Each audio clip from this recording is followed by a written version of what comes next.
The alarms on the medical vessel shrieked as Zack Harmon's body convulsed on the examination table. His face contorted in pain that seemed to radiate from every pore. The alien medical team moved with practiced precision, their slender forms gliding across the sterile white floor as they monitored the strange creature that had been brought aboard their ship just hours ago. "His cardiovascular system is showing severe irregularities," announced Chief Medical Officer Terex, his four eyes blinking in rapid succession as he studied the holographic displays hovering above the human's chest. "The pulse rate is far beyond safe parameters for a species of this size and metabolic structure." Zack, despite the pain coursing through his body, managed to open his eyes and look at the concerned blue-skinned aliens surrounding him. Their elongated heads and slim limbs would have terrified him under different circumstances, but right now he was just trying to make sense of the situation. "What's?" He coughed, struggling to form words through his dry throat. "What's wrong with me?" The medical officer nearest to his head, a female alien with iridescent scales along her temples, leaned closer. "Your cardiac rhythm is dangerously erratic, human. We've never seen such inconsistent patterns in a supposedly healthy organism." Zack blinked, his mind clearing slightly as the pain subsided to a dull throb. He glanced at the monitor displaying what he assumed was his heart rate rapid, uneven spikes that did look concerning even to his untrained eye. A small laugh escaped his lips, which clearly alarmed the alien medical team, causing them to exchange worried glances. "That's just caffeine," Zack said, his voice still raspy but stronger now. "I had like 4 cups of coffee before your ship picked me up." The alien medical team froze in what appeared to be collective shock. "You deliberately consumed a substance that causes this cardiac abnormality?" asked Terex, all 4 of his eyes widening. "Is this some form of ritual poisoning?" "No, it's just coffee. Helps me stay awake during long shifts at the space station," Zack explained, trying to sit up before gentle but firm hands pushed him back down. "Please remain still," instructed the female alien. "I am Dr. Nix, secondary medical officer of the Heliotrix medical vessel. You were found drifting near the outer edge of your solar system's asteroid belt after what appeared to be a shuttle malfunction." The memories came rushing back to Zack. The routine maintenance run to the sensor array on the edge of the asteroid belt. The sudden power failure. The oxygen system flickering. His desperate attempt to send out a distress beacon before. "How did you find me?" Zack asked, now fully alert. "Our deep space sensors didn't show any vessels in the sector. Terex manipulated some controls on a floating panel. We maintain cloaking protocols when entering new systems. Your distress signal was detected by our scouts. When we realized you were suffering from oxygen deprivation and exposure, we brought you aboard immediately." Dr. Nix approached with what appeared to be a scanning device. "This substance you mentioned, caffeine, it accelerates your cardiovascular function intentionally, and this is normal for your species." "Well, yeah," Zack said, watching as the scanner moved over his body, emitting a soft blue light. "It's in coffee, tea, some sodas. A lot of humans drink it daily." "Fascinating," muttered Terex, making notes on his translucent tablet. "And what other toxins do humans regularly consume for?" "Pleasure," Zack thought for a moment. "Alcohol, I guess. Some people smoke tobacco." "Oh, and super spicy food, though that's not really a toxin." The medical team seemed utterly bewildered, their slender fingers tapping urgently on their various devices as they recorded this information. "Your species deliberately consumes substances that alter your physiological state." "For enjoyment?" asked a third alien doctor who had remained quiet until now. "Pretty much," Zack confirmed. "It's not a big deal. My heart rate will go back to normal once the caffeine works its way out of my system." Dr. Nix shook her head, the motion strangely fluid and graceful. "I've studied over 300 sapient species in my career, and I've never encountered one that voluntarily intoxicates itself as a daily routine without medical necessity." Zack tried to shrug, but found himself still partially restrained by medical sensors. "Different strokes for different folks, I guess." The aliens looked at each other in confusion. "It's just an expression," Zack explained. "Look, I appreciate the medical attention, but I really need to contact my station. They'll be wondering what happened to me." Terex nodded his elongated head. "We have already sent a communication to your orbital habitat informing them of your rescue. However, there is a complication." "What kind of complication?" Zack asked, suddenly concerned. "Our ship is currently unable to approach your station directly," Dr. Nix explained. "Your species has not yet been officially welcomed into the Galactic Medical Consortium, and protocol forbids direct contact with pre-membership civilizations except in emergency rescue situations." "So I'm stuck here?" Zack asked, a hint of panic rising in his voice.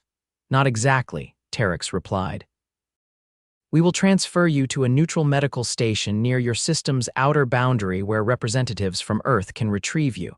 But first, we must complete your medical evaluation and treatment." Zack sighed, resigning himself to the situation. "How long will that take?" "No more than 3 of your Earth days," Dr. Nix said reassuringly. "We need to ensure your oxygen levels stabilize and verify there is no neural damage from the exposure, and perhaps study this unusual caffeine tolerance phenomenon."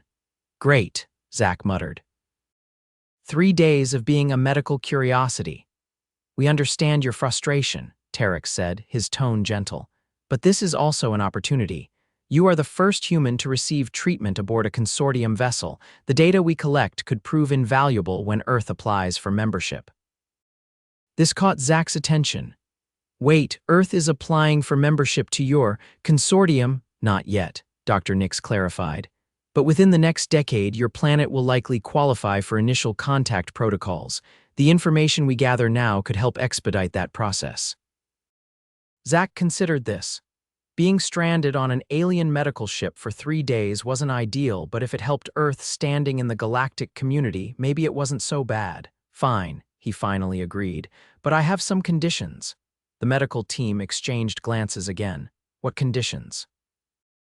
asked Terex cautiously. "I want to learn about your medical technology while I'm here," Zack said. "I'm an engineer and I'm curious, and I want regular coffee. The caffeine withdrawal headaches are no joke." Dr. Nix looked concerned. "You experience physical withdrawal symptoms when you don't consume this substance. That indicates addiction." "It's a mild dependence, not addiction," Zack countered. "And almost every adult I know has it. It's harmless." Terex made some notes on his tablet. "We will synthesize this caffeine compound for you, though in reduced quantities to monitor the effects. As for learning about our technology." He paused, considering, "We can share basic principles that don't violate non-interference protocols."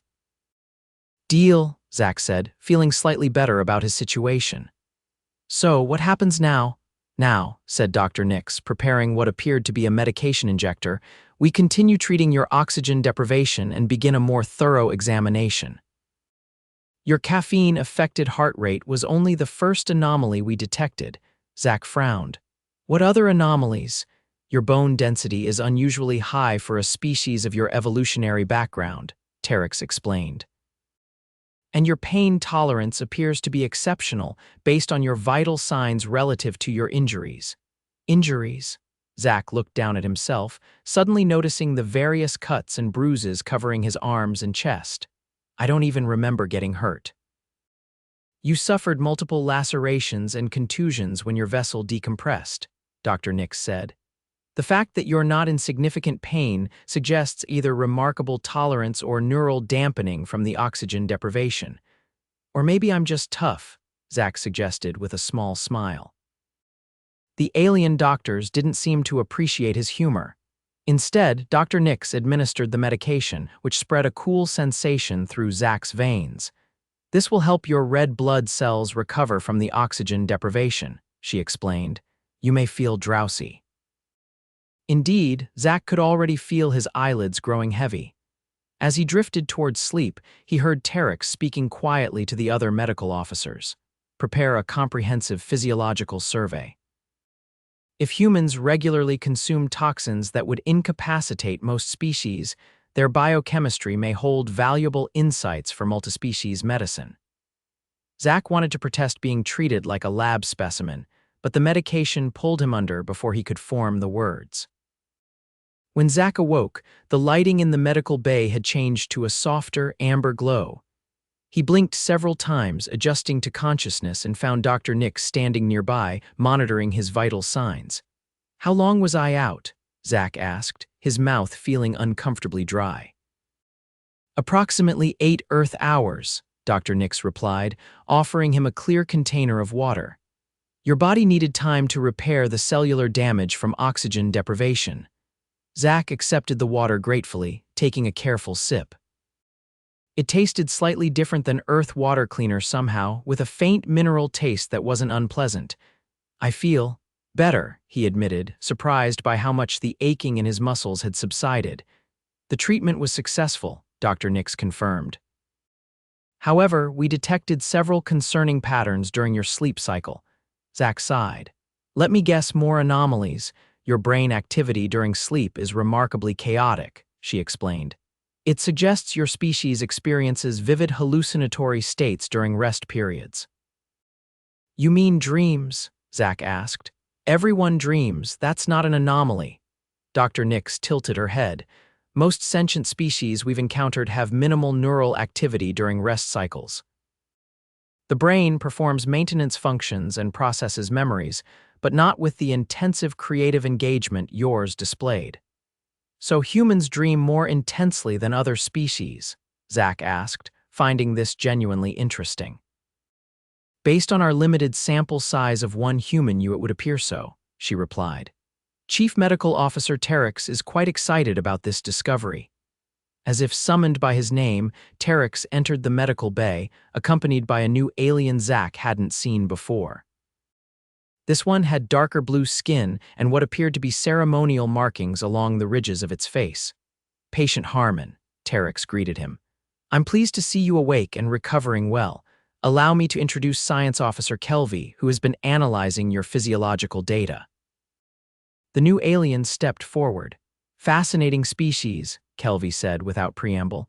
"Remarkably resilient despite numerous biological inefficiencies. Your body contains vestigial structures that serve no purpose, yet you function at high efficiency levels." Thanks." Zack wasn't sure if that was a compliment. "I've synthesized a caffeine substitute that should satisfy your dependence without the extreme cardiac effects," Kelvy continued, producing a small vial of dark liquid. "It maintains the stimulant properties but reduces the strain on your cardiovascular system." Zack eyed the vial suspiciously. "No offense, but I'm not sure about drinking alien coffee." "It's perfectly safe," Dr. Nix assured him. "We've analyzed your biochemistry extensively and tailored it specifically to human physiology." Still hesitant, Zack asked, "Can I at least sit up properly? I feel weird having this conversation while lying down." The medical team helped adjust his position, and Zack was surprised to find he could sit upright with minimal discomfort. The cuts and bruises he'd noticed earlier seemed less severe now. "Your healing rate is impressive," Terex noted, observing Zack's movements. "The regenerative treatment accelerated the process, but even accounting for that, your tissue repair is proceeding faster than predicted." Zack finally accepted the vial from Kelvy and cautiously took a small sip. The liquid was warm and bitter, but with complex undertones that reminded him of high-quality espresso. "Hey, that's actually pretty good," he admitted, taking another sip. "I analyzed the molecular structure of several Earth coffee varieties from our database," Kelvy explained, seeming pleased. "This blend incorporates elements from what your people call Arabica and Ethiopian Yirgacheffe beans." Zack nearly choked on his drink. "You have a database on Earth coffee." The aliens exchanged glances before Terex spoke. "We have been observing Earth for some time, gathering cultural and biological data in preparation for eventual first contact. Your planet has been on the consortium's watch list for approximately 70 of your years." "70 years," Zack exclaimed. "You've been studying us since the 1950s. "Precisely," Kelvy confirmed. "Your species' rapid technological advancement after your second global conflict prompted interest from several galactic organizations." The medical consortium was granted primary observation rights due to the unusual biological adaptability humans display. Zack set down the coffee substitute, his mind racing with implications. So all those UFO sightings people reported, some were indeed our observation vessels, Terex acknowledged, though many were simply atmospheric phenomena or your own experimental aircraft. This is a lot to process, Zack said, rubbing his temples. You've been watching us for decades, but you're only now revealing yourselves to me because I nearly died in space. Protocol dictates non-interference except in life-threatening circumstances, Dr. Nix explained. Your distress beacon activated emergency rescue protocols that overrode observation-only directives. So what happens when I go back? Zack asked. Will I be allowed to tell people about all this? The three aliens looked at each other, clearly communicating something Zack couldn't understand. Finally, Terex spoke. This is complicated. Technically, you should undergo memory adjustment before returning to Earth to preserve the non-interference protocols. Memory adjustment. Zack didn't like the sound of that. You mean erasing my memories? Not erasing, Kelvy clarified quickly. More like obscuring the details to seem like a dream or hallucination rather than reality.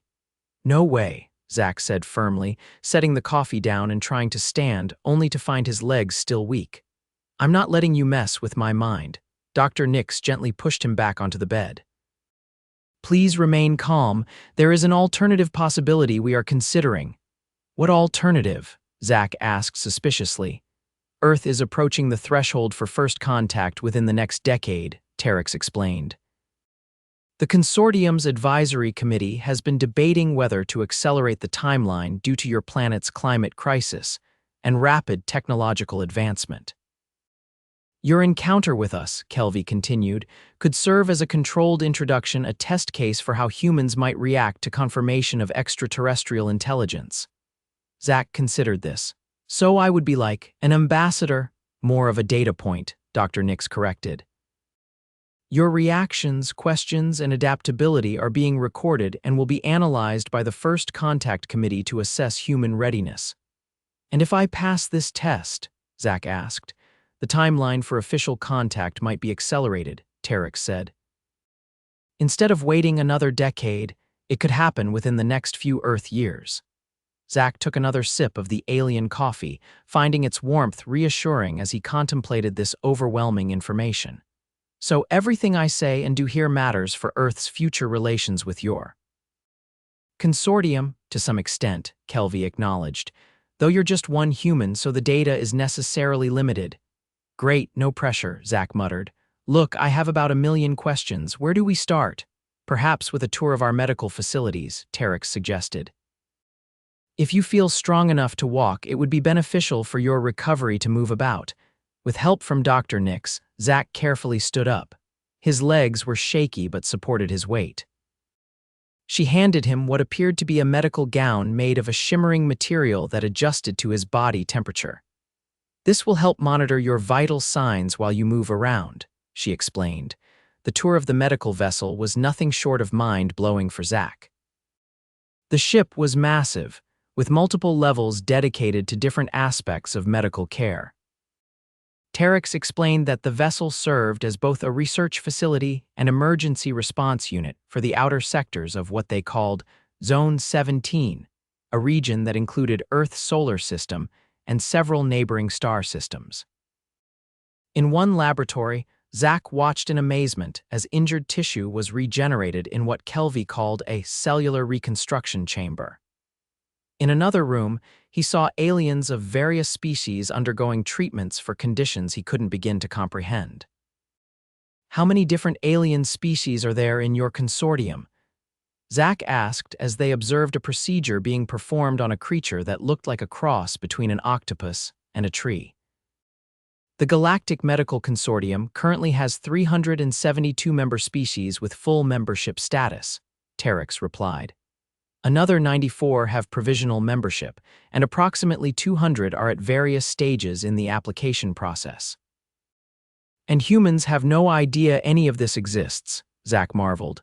Some of your people suspect, Dr. Nix said. Your scientists have detected anomalies that suggest intelligent life beyond Earth. They simply lack confirmation. As they continued the tour, Zack found himself growing tired, his earlier energy fading.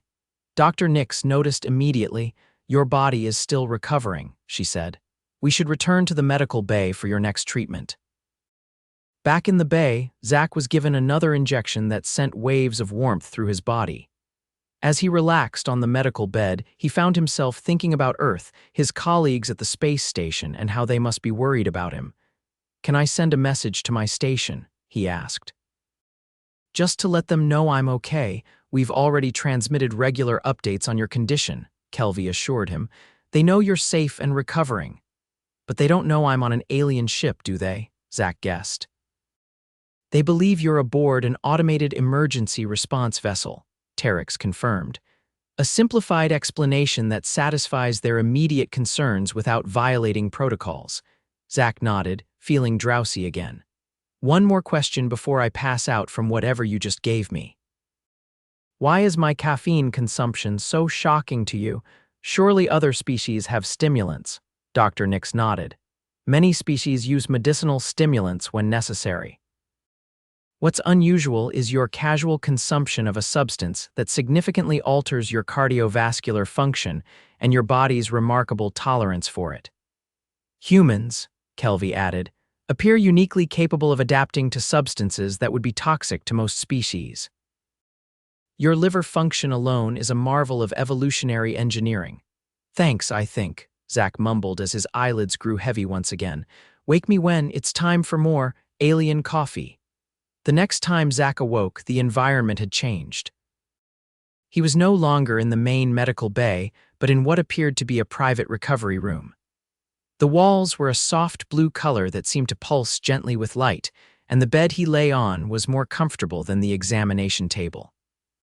He sat up, surprised to find himself dressed in what looked like standardized patient attire, a gray bodysuit made of a lightweight, breathable material. His cuts and bruises had almost completely healed, leaving only faint marks where the worst injuries had been. "Hello." He called out, unsure if anyone could hear him. A section of the wall rippled and became transparent, revealing Dr. Nix on the other side. She touched something on a control panel and a door slid open to allow her entry. "Patient Harmon," she greeted him. "Your recovery is proceeding exceptionally well. How do you feel?" Zack took a moment to assess himself. "Surprisingly good, actually. How long was I asleep this time?" "Nearly 14 Earth hours," she replied. "The regenerative treatments are most effective during deep sleep cycles. Your body has responded remarkably well. Almost all oxygen damage to your tissues has been reversed." "That's amazing," Zack said, genuinely impressed. "On Earth, I'd probably still be in critical condition." "Indeed. Your medical technology is advancing rapidly, but still relies heavily on allowing the body to heal itself with minimal intervention." She approached with a handheld scanner, passing it over his body. "Your caffeine levels have normalized, by the way. Would you like another dose of the substitute we created?" Zack nodded eagerly.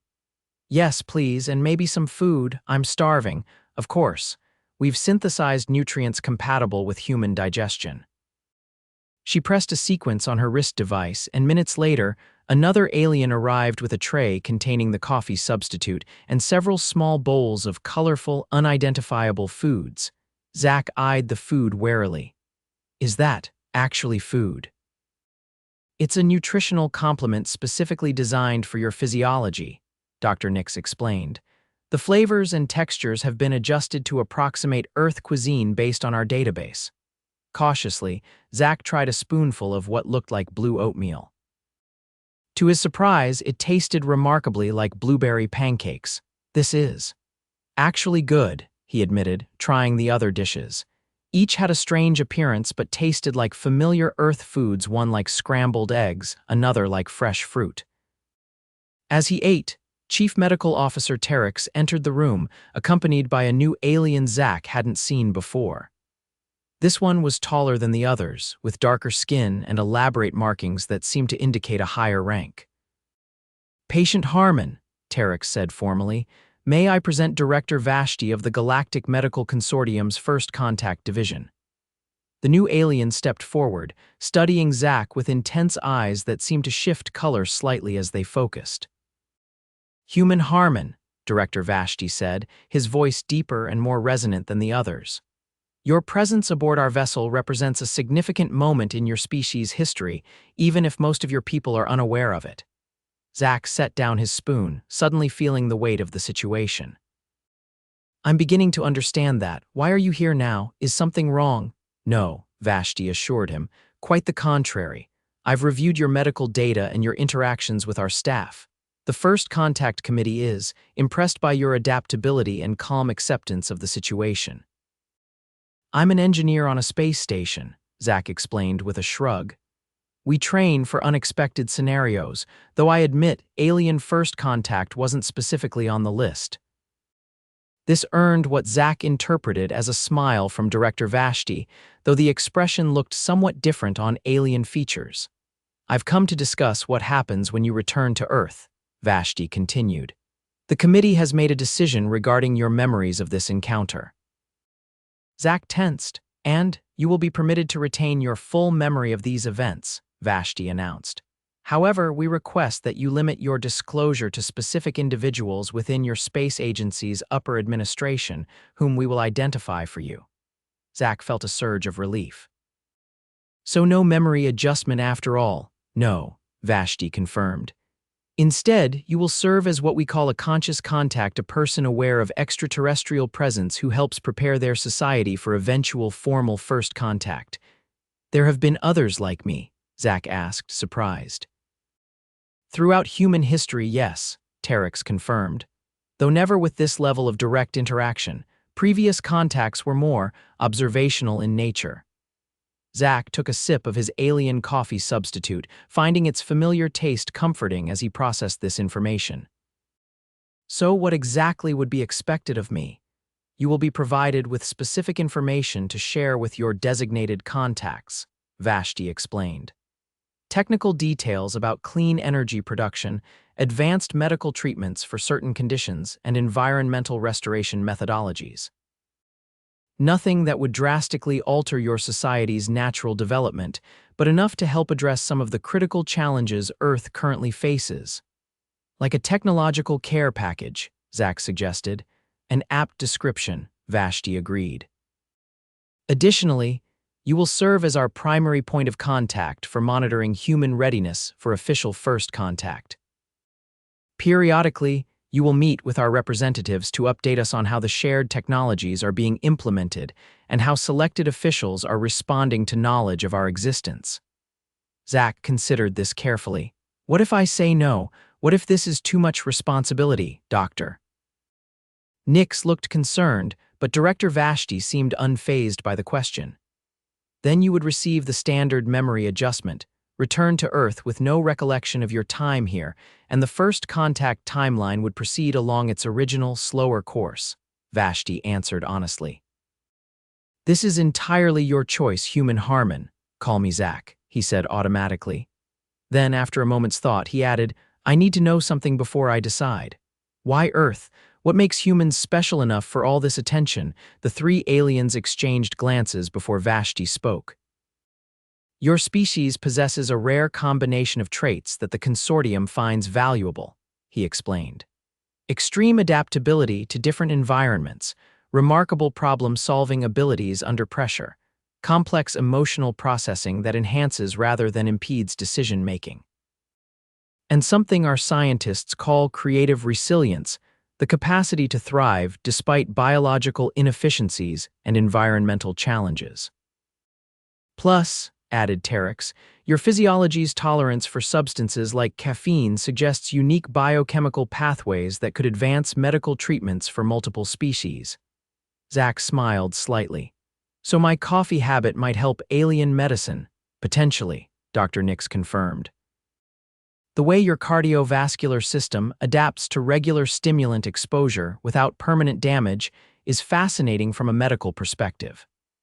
Zack took another sip of his alien coffee substitute, savoring the flavor as he contemplated his decision. The responsibility was enormous, but so was the opportunity. He thought about the environmental crises facing Earth, the medical advancements that could save lives, and the historic significance of being a bridge between humanity and a vast galactic community.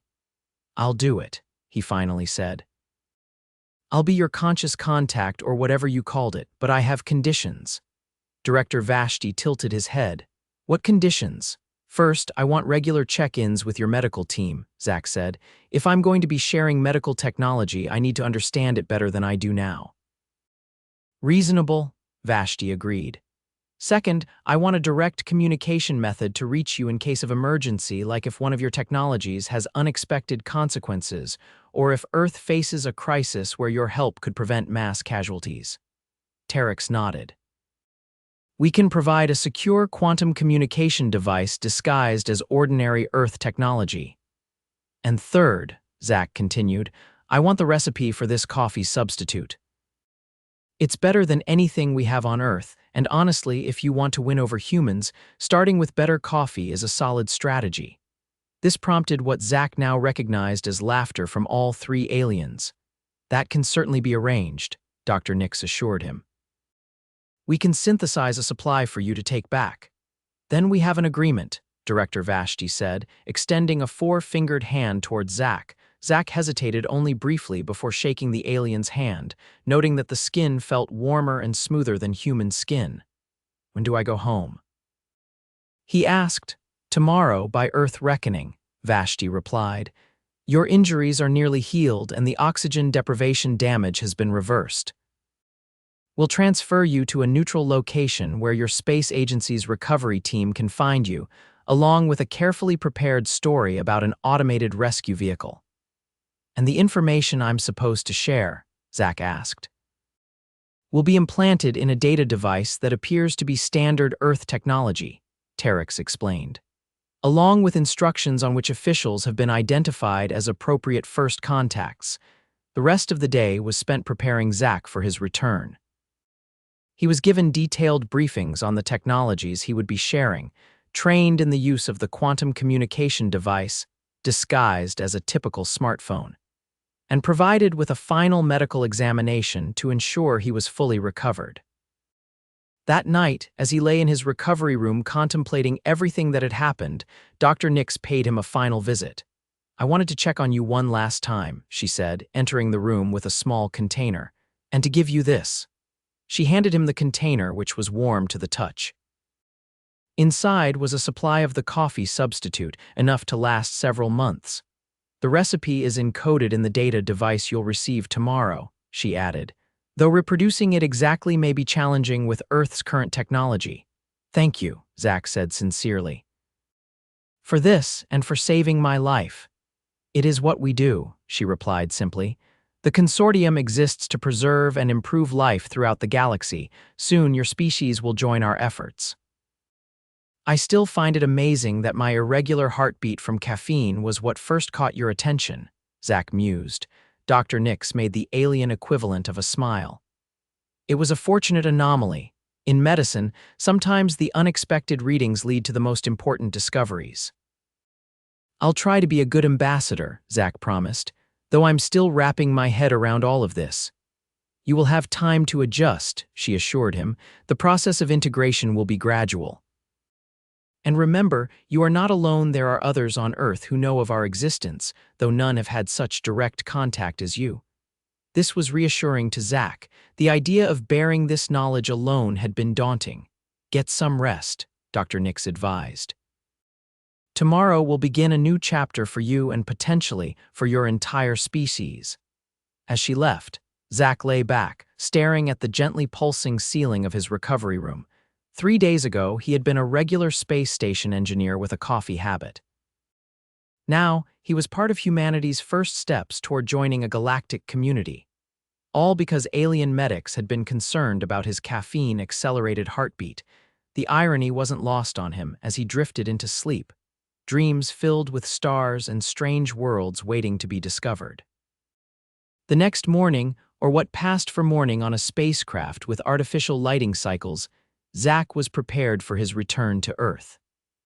He was provided with a fresh jumpsuit similar to the one he'd been wearing when rescued. though this one contained hidden pockets containing the quantum communicator and data device. Director Vashti, Terex, and Dr. Nix accompanied him to what they called the transfer bay, where a small shuttle waited. "This vessel will transport you to the rendezvous coordinates," Terex explained. "It appears to be a standard emergency escape pod by Earth standards and will send out a distress signal that your space agency can detect." "Your official story, Doctor." Nix added, "is that your shuttle malfunctioned, but you managed to reach an automated emergency rescue beacon that deployed this survival pod. The oxygen deprivation caused confusion and memory gaps, explaining any inconsistencies in your account." "Got it," Zack said, mentally rehearsing the cover story. "And the people I'm supposed to contact," Director Vashti handed him what looked like an ordinary tablet. "This contains their identities and secure contact protocols. They have been selected based on psychological profiles indicating openness to extraterrestrial contact while maintaining the discretion necessary for such sensitive information." Zack took the tablet, which felt heavier than it looked. "So this is it. The beginning of Earth's introduction to the galaxy. A significant step in that direction," Vashti confirmed. "Though the full process will take years, not days or months, your planet must reach certain technological and societal milestones before official first contact can occur. And I'm helping fast-track that process," Zack said, more to himself than the aliens. "Indeed," Terex said, stepping forward. "It has been a privilege to study human physiology through you, Zack Harmon. Your species' resilience is truly remarkable." "Even if our caffeine habits seem bizarre to you," Zack added with a smile, "especially because of that," Dr. Nix said. "It's the unexpected adaptations that often prove most valuable in the greater galactic community." As Zack prepared to board the shuttle, Director Vashti offered a final thought. "Remember, human history is filled with moments when a single individual's actions changed the course of your civilization. This may be such a moment, though few will ever know your true role in it." Zack nodded, feeling the weight of responsibility but also a sense of excitement. "I won't let you down, or humanity for that matter." With final farewells exchanged, Zack boarded the shuttle. The interior was designed to look like human technology convincingly Earth-made, though he now recognized subtle differences that revealed its true origin. As the door sealed behind him, he watched through a small viewport as the alien medical team retreated to a safe distance. The shuttle hummed to life around him, and he felt a slight pressure as it disengaged from the larger vessel. Through the viewport, he caught a last glimpse of the massive medical ship as his shuttle pulled away, its true form visible to him now that he was departing. A vast structure of gleaming metal and pulsing lights that seemed to bend the very starlight around it. Then the ship engaged its cloaking technology and vanished from view, leaving only stars where the enormous vessel had been. Zack settled into the shuttle's single seat as it accelerated toward the rendezvous coordinates. In a few hours, he would be back among humans, carrying knowledge that could change Earth's future. He reached into his pocket and felt the container of alien coffee substitute, smiling at the thought that humanity's first official galactic import was essentially better coffee. It seemed oddly appropriate. As Earth grew larger in his viewport, Zack prepared himself for what was to come. He would play his part in this cosmic drama, helping guide humanity toward its place among the stars, all because some concerned alien medics had been alarmed by his caffeine-accelerated heartbeat. The universe, it seemed, worked in mysterious ways. Sometimes those ways involved coffee. As the shuttle began its approach to the rendezvous coordinates, Zack felt a strange mixture of anticipation and nostalgia. His adventure aboard the alien medical vessel was ending, but a new chapter for him and potentially for all humanity was just beginning. And it had all started with a simple misunderstanding about caffeine.